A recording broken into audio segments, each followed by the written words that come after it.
Hola, en este vídeo voy a refutar el argumento diagonal de Cantor. Lo haré en 4 puntos. Primero la introducción y el resumen, en el punto 3 explico el argumento diagonal y en el punto 4, el más largo de todos, lo refuto. El argumento diagonal lo ideó Cantor a finales del siglo XIX, demostrando que el conjunto de los números reales tiene mayor cardinal que el de los naturales. Como ya dije, en este vídeo voy a refutar el argumento diagonal. Podemos poner al conjunto de los números naturales y al de los reales en una lista en que todos los números de un conjunto estén emparejados con los del otro, uno a uno. Trazando una diagonal se puede construir un número real R que no esté en la lista, ya que R sería distinto de todos los números reales de dicha lista.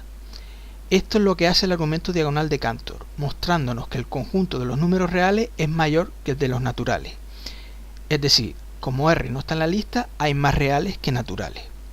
Sin embargo, el argumento diagonal no es correcto.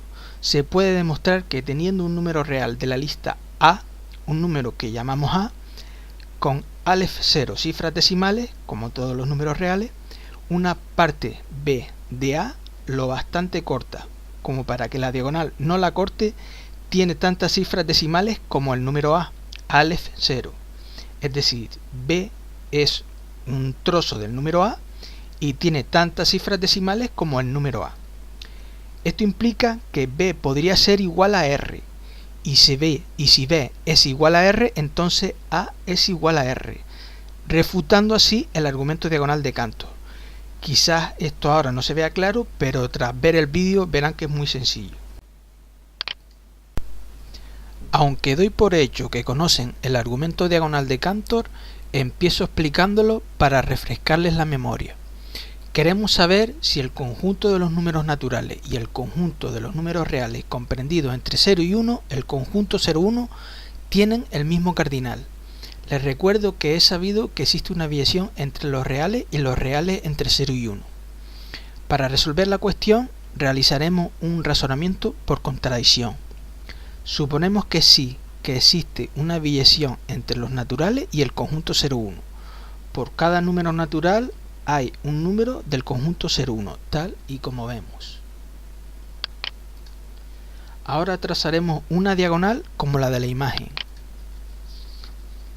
Esta diagonal nos va a servir para construir un número del conjunto 0,1 que llamaremos R. Construimos R como sigue. Su primera cifra decimal será distinta de la primera cifra decimal del primer número, por ejemplo, un 3. Su segunda cifra decimal será distinta de la segunda cifra decimal del segundo número, por ejemplo, un 9. Su tercera cifra decimal será distinta de la tercera cifra decimal del tercer número, por ejemplo, un 1, y así sucesivamente. Construyendo R de esta manera nos aseguramos que sea distinto a todos los números de la lista en al menos una cifra decimal, por lo que R es un número del conjunto 0,1 que no está en la lista. Como R no está en la lista, deducimos que el conjunto 0,1 tiene más elementos que los naturales, es decir, el conjunto 0,1 tiene mayor cardinal que el conjunto de los naturales. Hasta aquí la explicación del argumento diagonal de Cantor. El argumento diagonal parece simple y contundente, pero pasa por alto las propiedades del infinito. Cuando dos filas de una misma lista matriz tienen la misma cantidad de elementos, necesariamente tienen la misma extensión, son igual de largas. Por el contrario, si dos filas tienen ambas infinitos elementos, un infinito del mismo orden, aun teniendo la misma cantidad de elementos, no tienen por qué ser igual de largas. Eso me da pie a pensar que podría existir la manera de que R esté en la lista sin que la diagonal lo corte. Elucubraciones aparte, voy a demostrar por métodos geométricos que R podría estar en la lista. Para hacerlo, voy a representar toda la lista infinita de Cantor, no una parte como vemos aquí, los puntos suspensivos nos indican que la lista sigue, sino toda la lista infinita de Cantor en un espacio finito. Voy a representar toda la lista infinita de Cantor en un espacio finito. Para conseguir esto, intercambiaré cada cifra decimal por un punto sin extensión, de manera que la nueva lista infinita tendrá las mismas propiedades que la original, pero estará representada en un espacio finito. Operando con esta nueva lista infinita a escala finita, podremos ver cómo es perfectamente posible que R esté en la lista, lo que refuta el argumento diagonal. Para refutar el argumento diagonal voy a seguir estos 9 puntos. Los 7 primeros demuestran propiedades concretas de la lista infinita y los 2 últimos son la refutación en sí. En el punto 1 se demuestra que representar la lista infinita de Cantor en un espacio finito es posible. No hay objeción a que esto se pueda hacer. En el punto 2 escojo las dimensiones concretas de la lista infinita. En el punto 3 se demuestran 2 cosas: que para que el argumento diagonal sea correcto, la diagonal debe cortar todas las filas de la lista, y que la lista tiene Aleph 0 filas.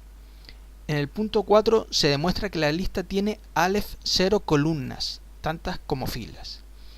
En el punto 5 se demuestra que la diagonal corta tantas filas como columnas, Aleph 0. En el punto 6 se demuestra que la diagonal corta todas las columnas de la lista. En el punto 7 comento lo que implica que la diagonal corte todas las columnas de la lista. En el punto 8 se demuestra que una parte de una fila puede tener tantos elementos como toda la fila entera, Aleph 0. Y en el punto 9 se demuestra que R podría estar en la lista, por lo que el argumento diagonal queda refutado.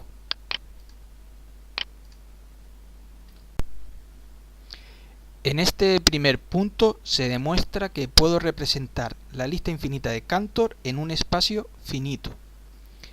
Tengo la lista infinita de Cantor incompleta con sus puntos suspensivos y entonces me pregunto, si sustituyo las cifras decimales por puntos sin extensión, ¿puedo representar toda la lista infinita de Cantor, la lista completa, en un espacio finito?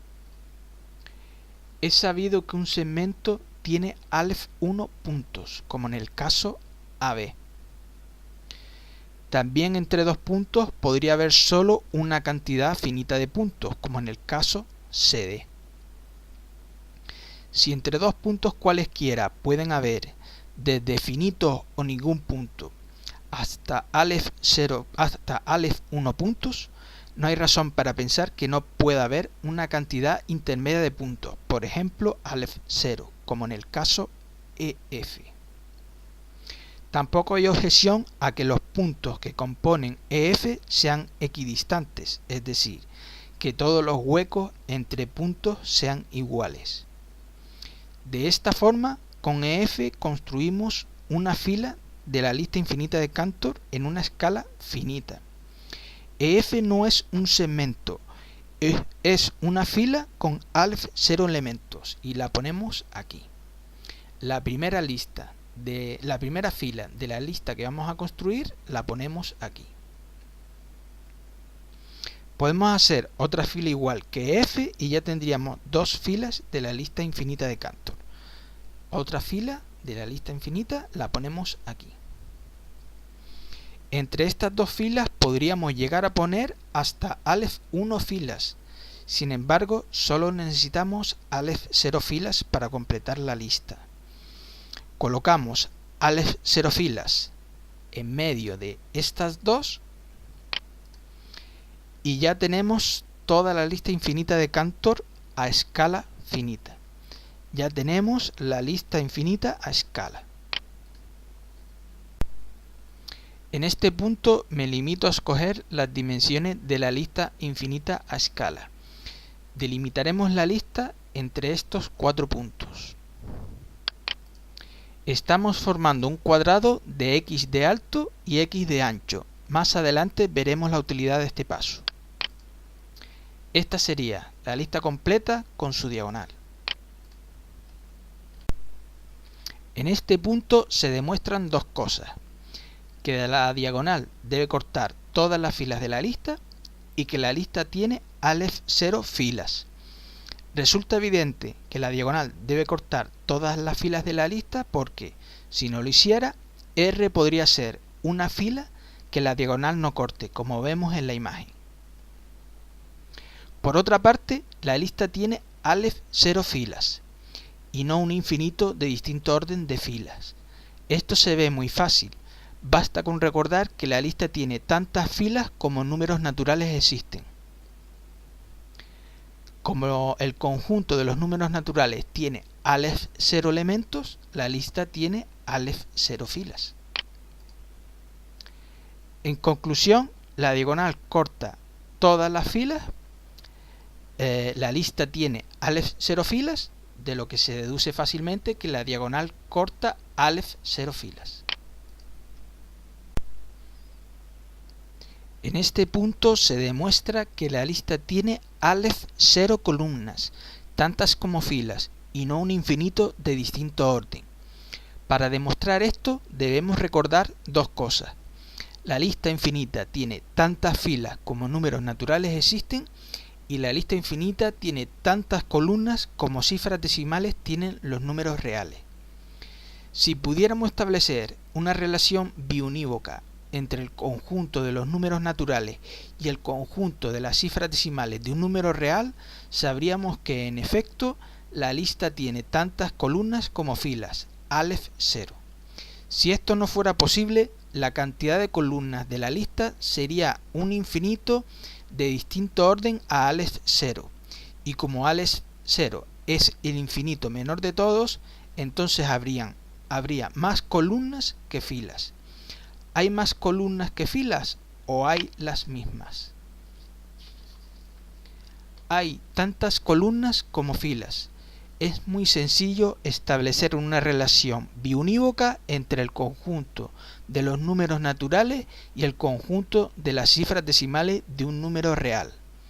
Basta con asignarle al número 1 la primera cifra decimal, al número 2 la segunda cifra decimal, al número 3 la tercera cifra decimal y así sucesivamente. Por lo tanto, la lista tiene la misma cantidad de columnas que de filas, Aleph 0. En este punto se demuestra que la diagonal corta tantas filas como columnas, Aleph 0. Esto es una obviedad. Para verlo es suficiente con observar la lista con atención. Fijémonos en el primer elemento de la diagonal. Este está en la primera fila y la primera columna. Cuando cambiamos al siguiente elemento de la diagonal, vemos que está en distinta fila que la anterior y también en distinta columna. Este patrón se repite siempre. Cada elemento de la diagonal corta una nueva fila y una nueva columna, es decir, la diagonal corta tantas filas como columnas. Como ya sabemos que la diagonal corta Aleph 0 filas, deducimos que la diagonal corta Aleph 0 columnas. En este punto se demuestra que la diagonal corta todas las columnas de la lista. Sabemos que la lista tiene Aleph 0 columnas. Sabemos que la diagonal corta Aleph 0 columnas. Pero de esas dos premisas no se deduce que la diagonal corte todas las columnas, ya que un subconjunto de un conjunto infinito puede tener tantos elementos como el conjunto original. Para ver que la diagonal corta todas las columnas, ponemos nuestra atención nuevamente en la diagonal. La diagonal establece una relación biunívoca entre filas y columnas, ya que relaciona la primera fila con la primera columna, la segunda fila con la segunda columna, la tercera fila con la tercera columna, etc. Ya sabíamos que la diagonal corta todas las filas. Ahora sabemos que la diagonal establece una relación biunívoca entre filas y columnas. De esto se deduce que la diagonal corta todas las columnas. Evidentemente, siendo la diagonal una relación biunívoca entre filas y columnas, no puede ser que tras cortar todas las filas, aún queden columnas por cortar.